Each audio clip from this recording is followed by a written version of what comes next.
Nigh Bethlehem on a wintry night, Noel, Noel, Noel. Poor shepherds saw a lovely sight when angel hosts in vesture bright burst forth from heaven's lofty height, and sang Noel, Noel, then sang Noel, Noel. Peace and goodwill the Christ child brings, Noel, Noel, Noel, and saves us men from evil things. Early of whom the angel sings, is Lord of lords and King of kings. Then sing Noel, Noel, then sing Noel, Noel.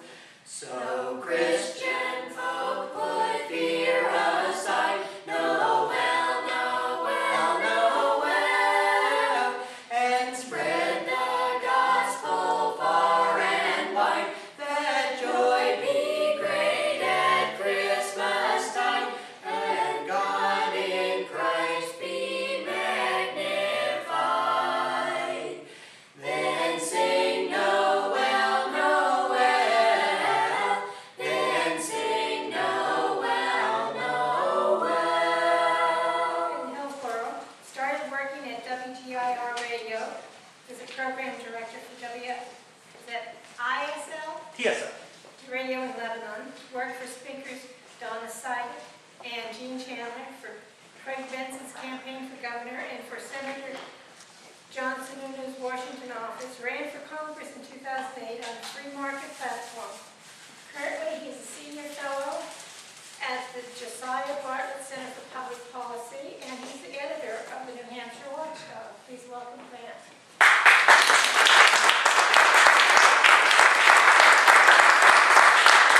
Thank you, Tony. I'm afraid my bio is about 72 hours out of date. As of Tuesday, I started working for the New Hampshire Senate, and Senate President Chuck Morris, Majority Leader Jeff Bradley, as the Majority Caucus Director for the 13 Republicans in the state Senate. As you know, there is a Democratic governor currently, Democratic majority in the House, Democratic majority in the Council, and a 13-11 Republican majority in the New Hampshire State Senate that Chuck Morris sometimes hears referred to as the firewall. And it is, and I would have said this before he gave me a job, a sign of character and wisdom, that that state Senate, and Chuck Morris in particular for his work on the Senate Finance Committee over the past several years, have saved New Hampshire from fiscal chaos. This state was in a huge mess, particularly from 2007 to 2011, with budgets that relied on gimmicks, federal stimulus, bonding the building aid program, raiding dedicated funds, crossing your fingers for revenue estimates. When the new Republican majority came into the House and the Senate in 2011, they were inheriting a prospective deficit of $800 million, the largest fiscal challenge New Hampshire has ever faced. And with the help of supermajorities in the House and the Senate, and a governor that didn't put up much of a fight, we balanced the budget, cut spending, only the second time ever since World War II, so in modern New Hampshire history, and the largest spending cut in state history, about, depending on how you count it and how you count federal funds, between 6 and 10% in total state levels. Essentially, we turned back the spending increases about 4 years. So we offset the 4 years of spending increases under Governor Lynch and Speaker Norelli and Senate President Larson. The majority is much smaller in 2013, but again, the Senate Finance Committee was instrumental in correcting some huge problems that came in the budget. The governor's budget was dead on arrival. She missed her estimates on the Medicaid enhancement tax by about $200 million. This wasn't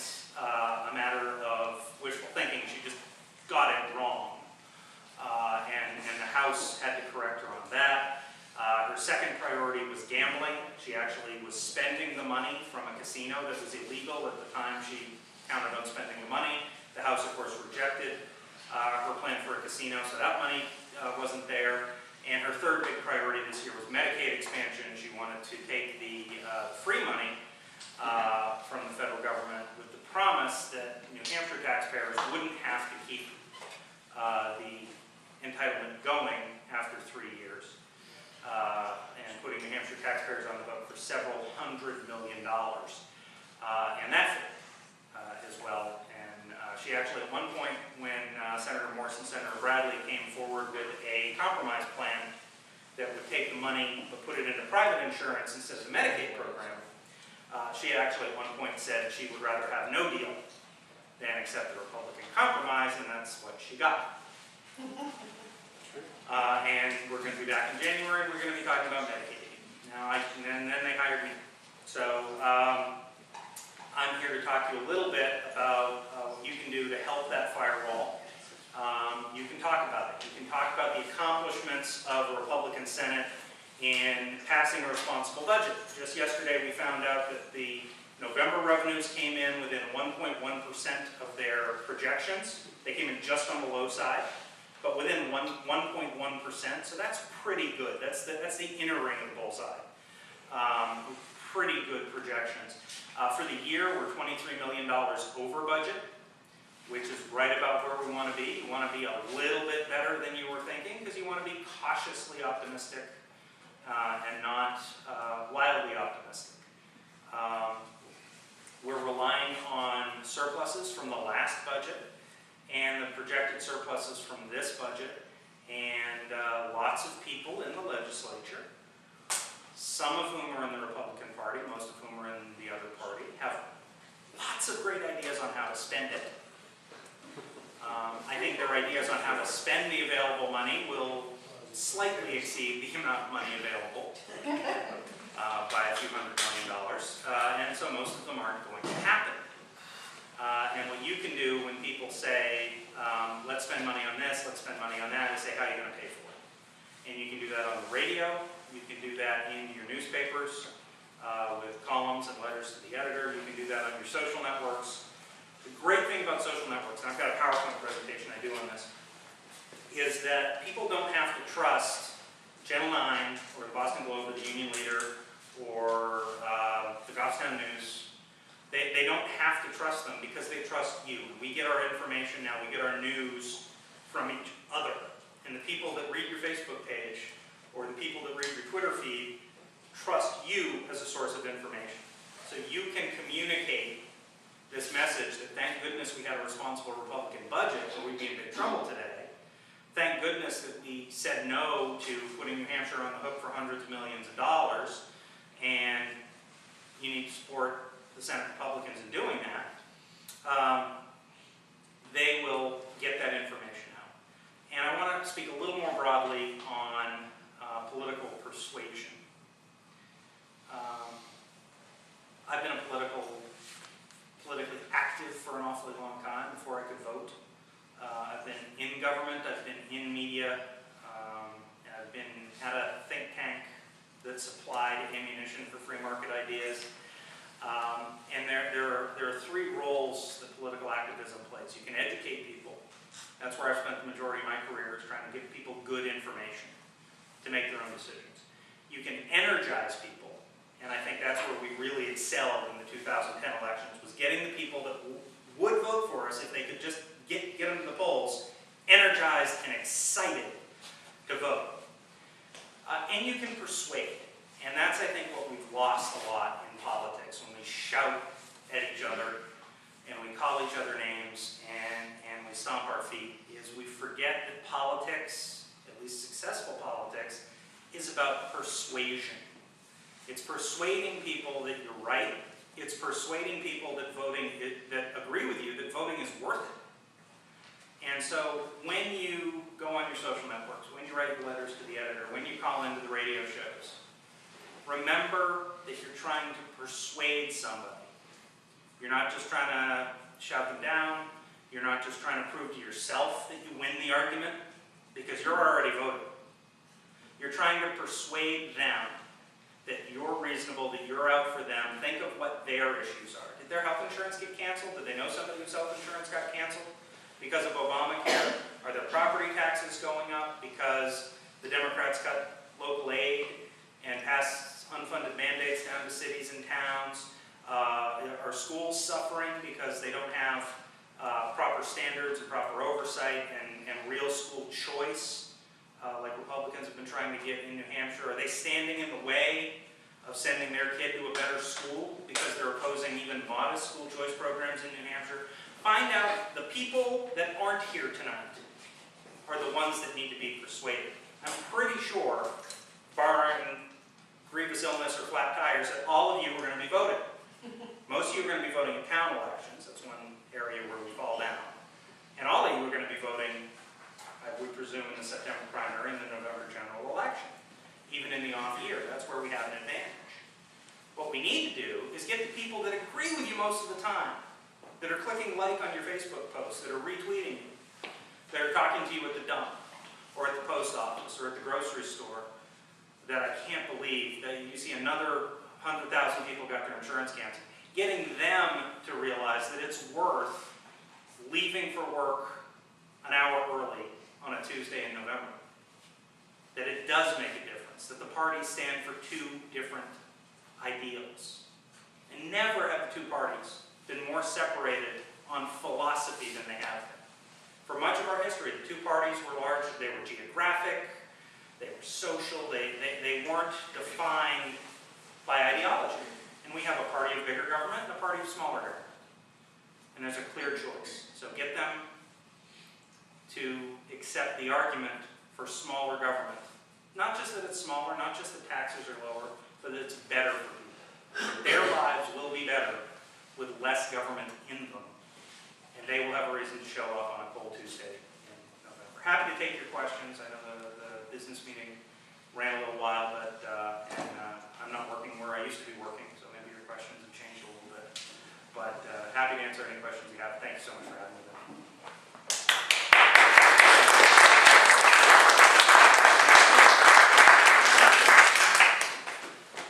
Yes, sir. I haven't really thought out the question to point to you. I haven't really thought out the answer.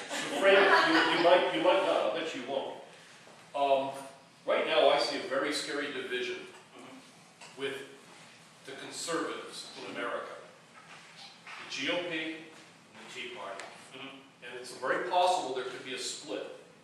And the split is going to be one Paul on steroids. It's going to completely destroy the idea of getting anybody who's conservative to any degree into the White House or anywhere else, because the vote will be split.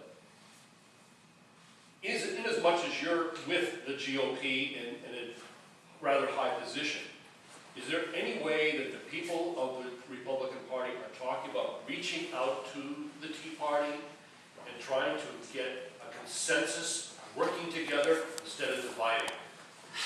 I think it's hard because what you're seeing is a war between the consultants. And the consultant class doesn't have a whole lot. I've actually done some work as a political consultant, so I'll call myself out. The consultant class doesn't make money by winning elections. They make money by having the candidates that spend the money before the election. And it's a whole lot easier to raise money by saying that the establishment sold you out. Now, the New Hampshire Republican Party is a conservative party. The core, the center of the party supports smaller government. We've got people that are a little more liberal, we've got people that are more conservative.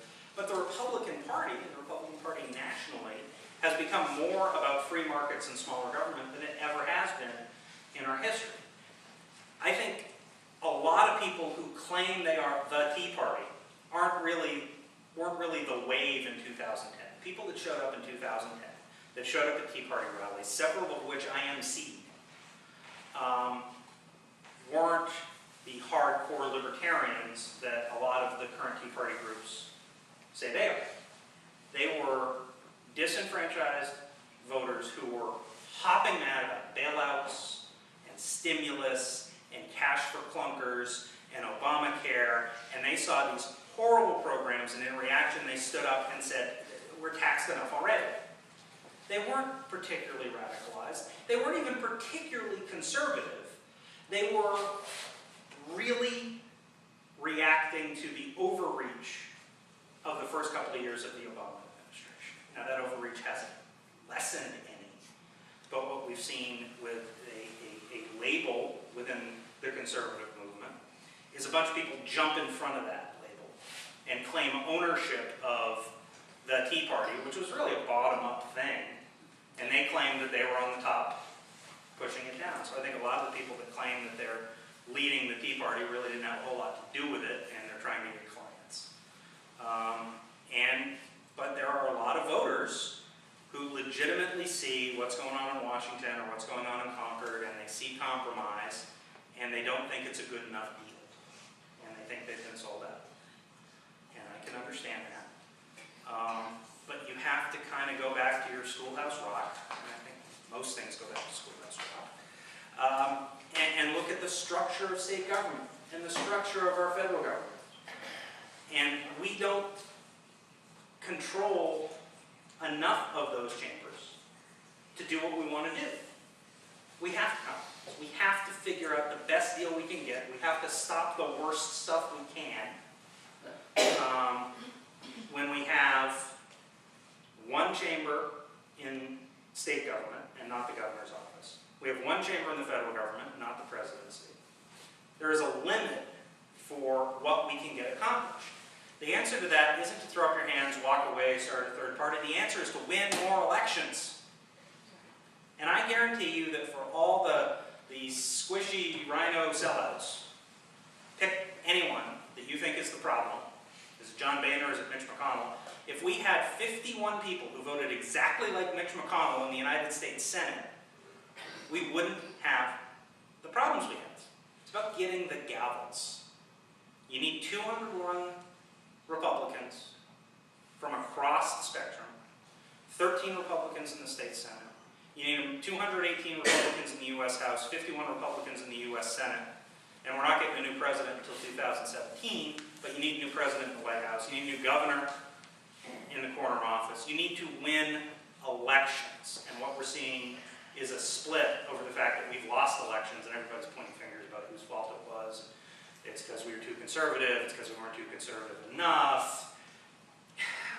I'm a hardcore knuckle-dragging conservative. Just across the board, free market, Neanderthal. I mean, I get called all sorts of names all sorts of times, and I don't mind because of the people who are calling me the names. Well, I like to think so. But I want to win the election so I can push government towards what I think would be better for people, which is a smaller, more responsible government. And if you agree with me that government's too large today, and we should make it smaller, we should get together and vote for the same candidates. That's what primaries are for, deciding which candidates we put on the ballot. We should all agree in November, let's get this candidate, we'll make government this much smaller. And 2 years from now, we still agree, yeah, government can still be smaller, and it's smaller. And then 2 years after that, you decide, no, government's small enough, or I want a new program, and I still want it smaller. Well, then we split, and we vote for different candidates. But for now, and for the foreseeable future, the people that think like we do should all agree, let's get candidates that want to make government smaller. We don't have to agree where we need to be 20 years from now. And the incrementalist approach that we see with creeping liberalism is so scary because it's so effective. So let's have some incremental conservatism. Let's agree to make things a little better in 2014. And then let's agree to make things a little bit better in 2016. We can make them a lot better by electing a new president. And then if down the road there comes a point that there's a group in the Republican Party that thinks we've done enough, we've shrunk government enough, it's the perfect level to ensure order while maintaining the maximum amount of liberty. And there's another group that thinks, no, government's still too big, we need to make it smaller. Well, let's have another election about that issue. And let's split up then. Let's not split up now because 10 years from now, if all goes well, we might have a falling out. That's what I think it is. I think we have a lot more in common than the consultant class and the fundraisers and the emails saying we've been sold out by the establishment would have you believe. Very well said. Tony? Correct me if I'm wrong, but I talk to a lot of people. Most of my friends are Republicans. I have a few Democrats, but I'm convinced that someday maybe. Keep I'm talking very keep talking to them. No, I'm very upset by the established Republicans going after some of the new people in Congress that are supposedly backed by the Tea Party because they are conservatives. And I don't like the backbiting. I'm very upset with my party, and I've been a Republican since the day I could vote. So, you know, maybe that message has to get to them. Quit picking on Republicans. Republicans need to stick together. They do. The And Democrats, you never hear any crap from them about their mates. It's just Republicans, just like my son-in-law says, he's sitting over there. Republicans eat the Republicans. I think everybody needs to get a little bit thicker skin down in DC, and if there are members of Congress, they stand up and they rail against the leadership and say the leadership is awful, and the leadership says we're trying to do something and you're hurting our cause, and they say stop picking on me, and vice versa. I mean, everybody needs to realize that if they're in the arena, some people are going to say bad things about them. We're going to have disagreements within the party, and it's not a bad thing to have disagreements.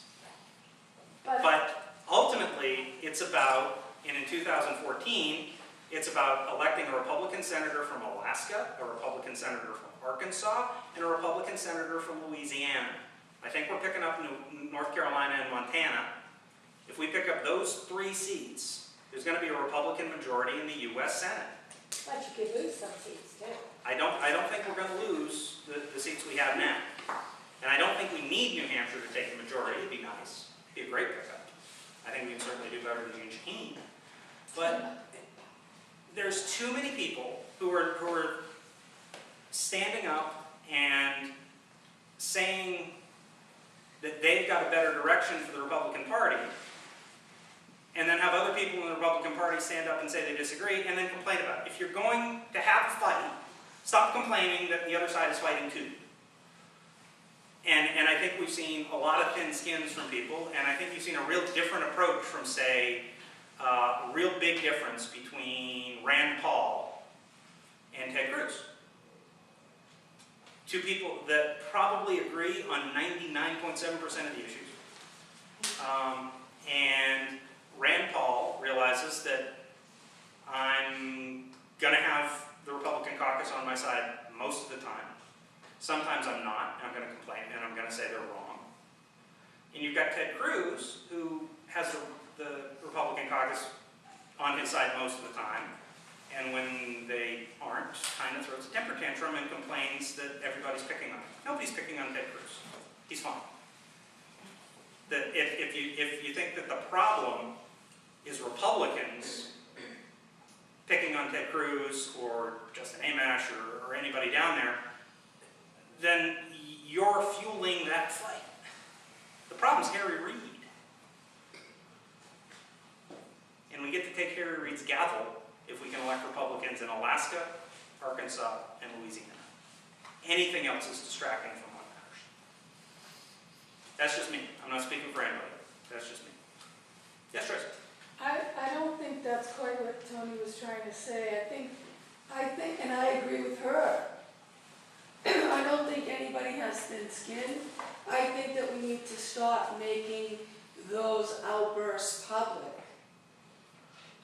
Republicans shouldn't be beating up Republicans in public. Democrats don't do that. They take it behind the scenes and they whip each other there.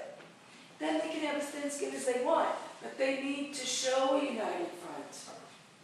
For the most part, if they want to win, they have to look like they're united, because that's what the people look for, is leadership. If I'm backbiting her and she's backbiting me, it doesn't matter how I feel about that. It matters how the rest of the committee feels about that.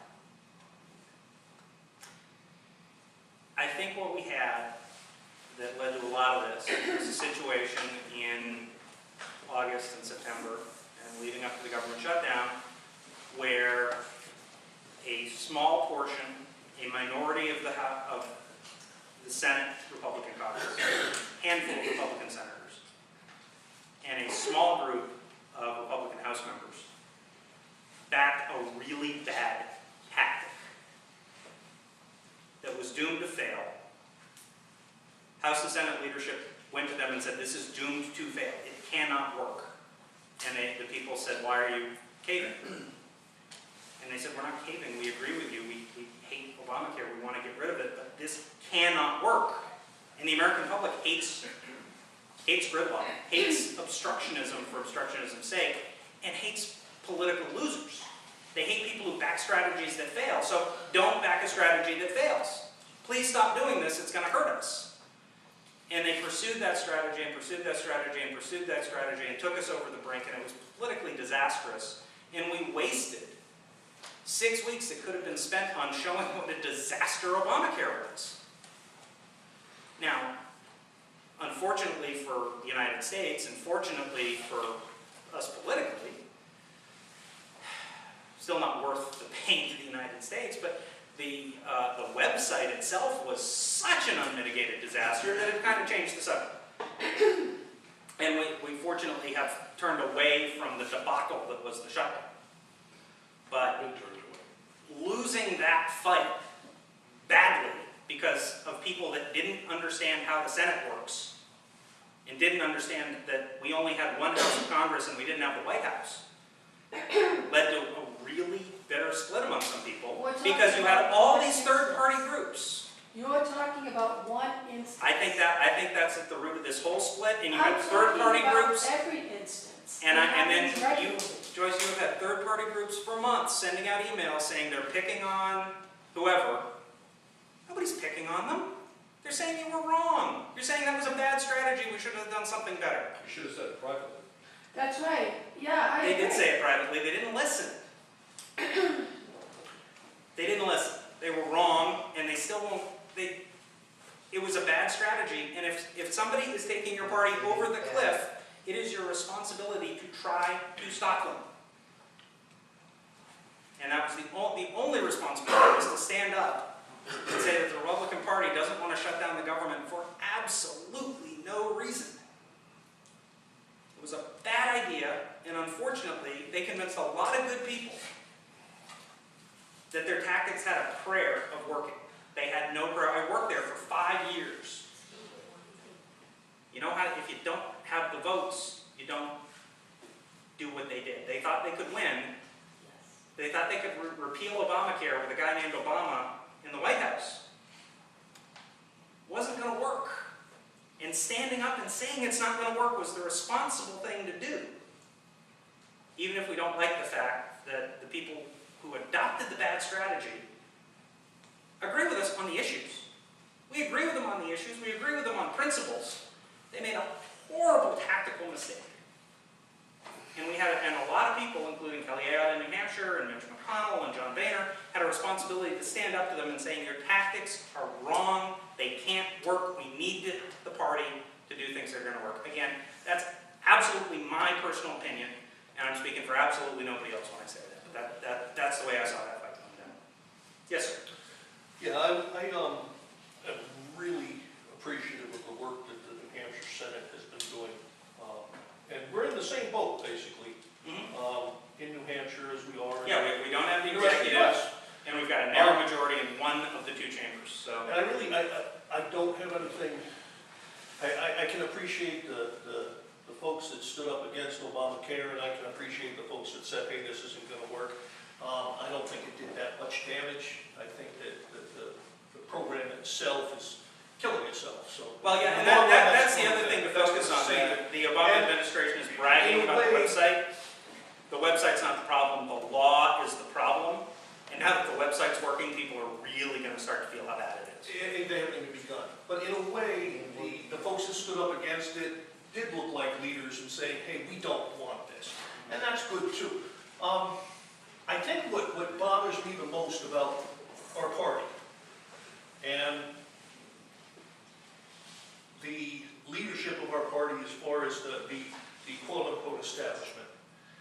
is that whenever I talk to any of them, I get the same thing. Well, we've got to have the majority. We've got to have the majority. And we do. I agree with that. But if we don't have the majority, what do we do? I'm really happy with what the Senate's been doing in keeping things from getting out of hand here. I'm not so happy about our House and Senate have been doing in Washington to do the same thing. I don't think we're good at being in the minority. Somehow our party is convinced that you have to be in the majority to affect anything. That's not true. You can look at the Senate here and see that you don't have to be in the majority to affect anything. So I look at it and I think we need to get better at fighting all the time. The Democrats are great at it, whether they're in the majority or the minority. They're very effective in pushing their programs and keeping us from pushing ours. And I think our leadership lacks that to a degree, to be honest. I just hope that as we go forward, the party as a whole can reconcile this so that we don't divide. And we can actually start saying, okay, how can we function better as a party, whether we're in the majority or in the minority? That makes sense to me. I don't see it happening right now. Okay. I agree. We can be more effective in the minority in making it tougher for them to do bad things and in presenting alternatives to what we can do better and leveraging, especially in the Senate, those swing Dems in states like Arkansas, Alaska, and Louisiana to vote with us and maybe swing a vote or two when it really matters. And I think in New Hampshire, you've seen Republicans be much better at seizing the initiative and framing the debate in a better way. Part of that is the inability of the Democratic leadership to really define what they're about. Besides spending more money, that is a constant theme. That more money is better. That's true. And that's really the only defining principle they have. Fairness, as defined by whatever bill they happen to want to pass, and more money equals better, are the only defining principles of Democrats in New Hampshire. So they've been less effective at framing the debate, but they win elections, obviously, on federal issues and federal turnout. And it's the presidential, the Senate, the governor's races that determine the universe of voters that are going to decide who represents you in Congress, who represents you in the state Senate, who represents you in the state House.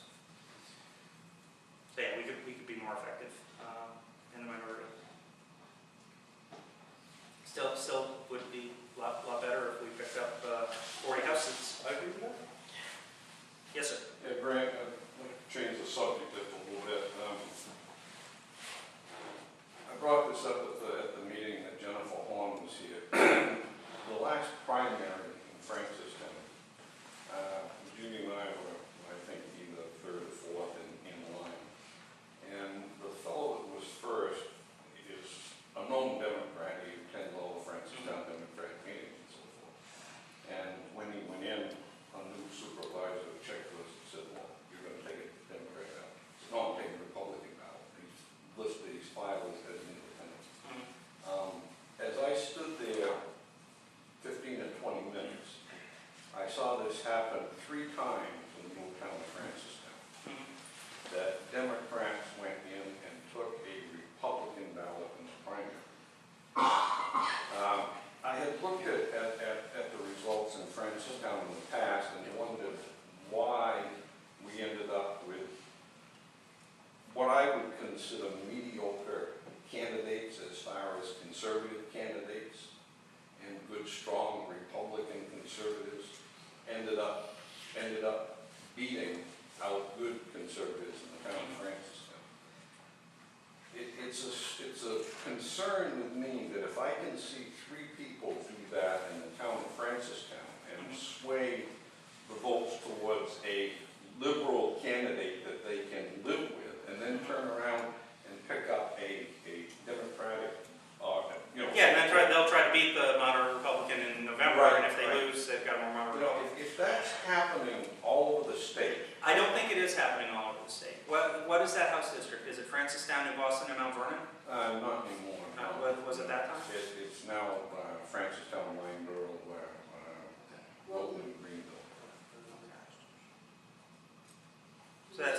because I know there was a concerted effort, especially in Bill O'Brien's district, to kind of change the playing field there, but I'm not sure in Francistown. We have an open primary.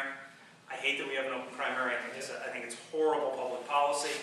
I think parties should get to pick their standard bearers. But if we don't have an open primary, we have to pay for the primary ourselves, and both parties have decided they don't want to. Money.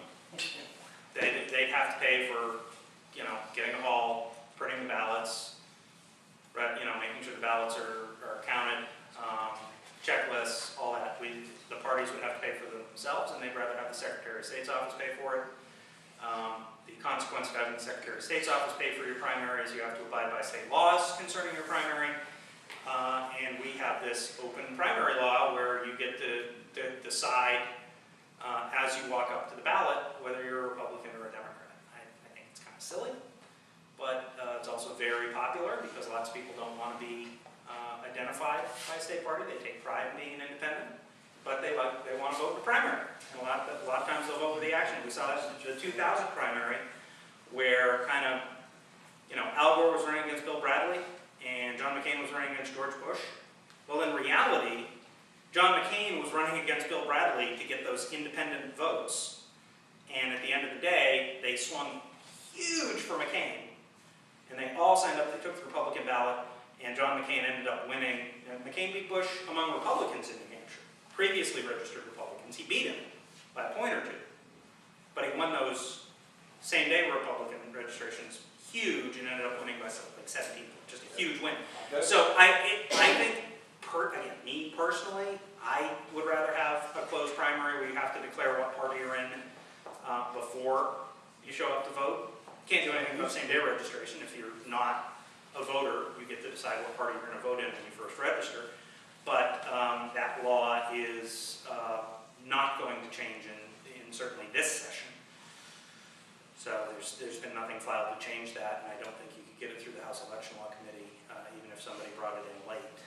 But yeah, that's you need to change the state law, or you need to get the state party an extra couple of $1 million that they can spend running their primary instead of trying to elect their candidates in November. I'd rather have the money to elect the candidates in November and live with the fact that we have a flawed nominating process. But ultimately, that's up to the candidates. The primary is also a trial run for electability. If you as a candidate can turn out your voters and can appeal to independents to say, hey, come vote for me. I'm your guy, I'm your guy. Then those are the kind of people we want to persuade in November too. It leaves some room for political gamesmanship and monkeying around and voting for Republicans that you think would lose in November or be less objectionable, but I don't think that's going to be the margin in most races. I think more of the point is that you have Republicans running that had some crossover appeal and convince Democrats to vote for them. Not going to change that. Yes, ma'am. Why don't they do away with when they sign up to vote? They That- used to have it like 2 or 3 months ahead, you had to sign up Yeah. to register. If you didn't register, you could not vote. Federal law says we either need to have same-day registration or we need to essentially turn every state agency into a voter registration booth. And you'd have state officials. If they used to have it, if you didn't sign up to register for Yep. the primary, then you couldn't vote. Yep. We gotta go back to that and it'd be a lot less fraud.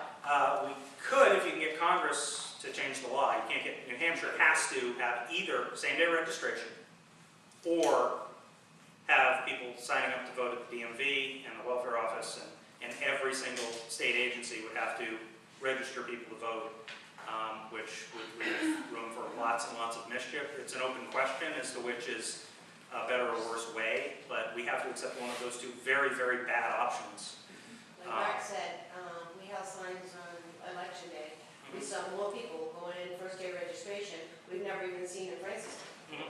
There, in presidential years, especially as you've got a more transient population and a high turnout, presidential years, you are going to see a huge number of same-day voters. And the problem with same-day voters isn't really voter fraud.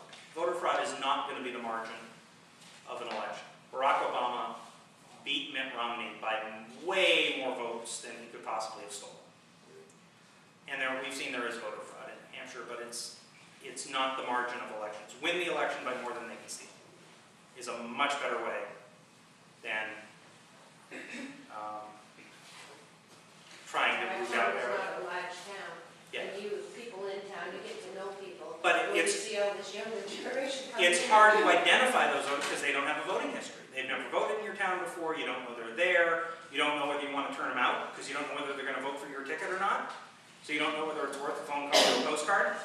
And I think one thing that the Obama campaign did better than the Romney campaign was find previous non-voters that were going to be likely voters, and they got them to the polls. And that was a big advantage. Again, these are all legal votes. Just because you haven't voted doesn't mean you can't vote. And they found people that they thought were more likely to vote that hadn't voted in the past, and they turned them out.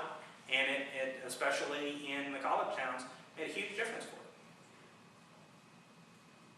We've got to get better. Joyce. What is the possibility that voter ID is going to help reduce that from happening? If you have to go in and show your license to sign up to, you know. It's not going to do anything on same-day voter registration. It's not because anybody that wants to vote, that can legally vote, will still be allowed to vote. So it's not going Right. to reduce actual voting. And I think it will discourage some of the voter fraud that's almost impossible to detect right now. We actually had the Attorney General prosecute a case of voter fraud, which was amazing because for years Democrats insisted it didn't exist. They actually tracked somebody down that had been a registered voter in Massachusetts for 20 years, randomly voted in New Hampshire, and somehow they found this guy. Wow. And they're actually bringing criminal charges. Good for them. So if you walk in and you have a Massachusetts driver's license, you can still sign up to vote? Yep. And voter ID, Should we well, voter ID is a great idea, and we should have done it long ago, and there's absolutely no logical reason to oppose it.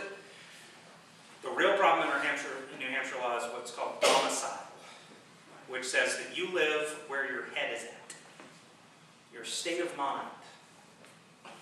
If you're sleeping on a state senator's couch. Yeah, that was by that judge that Yeah. just So decided. with voter ID too? Yeah, well, But that ain't what the true meaning of domicile really is. that has been the That's meaning what of they- domicile in New Hampshire for lots of years. It's a No, badly written that law. There was a judge that just recently Could have voted here. passed who said that. And he resigned because people realized he made it up. When Oh, you look it was a when horrible- you look at the RSA laws, Yeah. domicile is perfectly defined. There was Now- that judge, and these women, it was a bunch of women that brought a case, and this judge, being a liberal judge, ruled that, well, domicile is anywhere you are. Yeah. It's in your mind.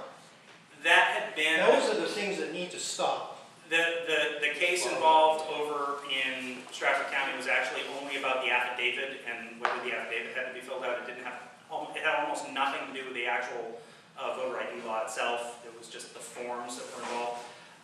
But the New Hampshire definition of domicile has been the same for a while, and between the courts and the Secretary of State's office and the Attorney General's office, they've decided that despite the black letter law, that domicile, residence is domicile, and domicile is essentially in your mind, and you don't have to show any proof that you intend to actually live in New Hampshire. And we've called it drive-through voting. And I said, if we let the law stand as it is, we might as well start putting voting booths at baggage claim. Yeah. And that by 2016, there'll be campaigns to be chartering planes full of people who have to decide where to move by 8 p.m. so they can get their votes in. And they'll be descending on Manchester Airport if New Hampshire looks like a swing state. And if not, they'll be landing in Pennsylvania. Because the law is so ridiculously vague and unenforceable. And that's federal law? Federal and a bad interpretation of state law, yeah. You're gonna change that? Like to. You know what we need? Majorities. Better cheating? No, we need majorities. You need the votes. You need a Republican governor and majorities in the House and the Senate. Otherwise, you're not going to do anything with voter laws. And that's the problem we had. We had supermajorities in the House and the Senate, and we could have changed the voter law. It was poorly written. There were drafting errors in the voter ID law that made it harder to implement and led to some of these lawsuits. That was an unforced error. But we didn't have the governor's office. And John Lynch, pretty wishy-washy, but one area he wasn't going to buck his party was on voter ID, because I think a lot of them genuinely think it's an intimidation. They genuinely think it's discrimination to ask somebody for ID. I think it's hogwash, but a lot of them genuinely think that. And a lot of them realize that they benefit more from voter fraud than Republicans. So they want to keep it on the books because they think it's a headwind. They think it's a tailwind for them every time. Maybe win them a race or two every election. But yeah, we need majorities. We need a Republican House, Republican Senate, and a Republican governor. If you want to change our election laws, if you want to do a lot, having the gavels help. And I heard you were leading the way. I heard you were leading the way. Well, thank you. I'll be watching. Well, folks, thank you so much for having me. Stay energized. Get involved in your local elections. Get on the ballot. I mean, there is no Republican establishment. It's who shows up. They're the ones that get on the committees. They're the ones that make the decisions. You are the Republican establishment. So you guys make the decisions about who our candidates are going to be and whether we get elected. Thank you very much.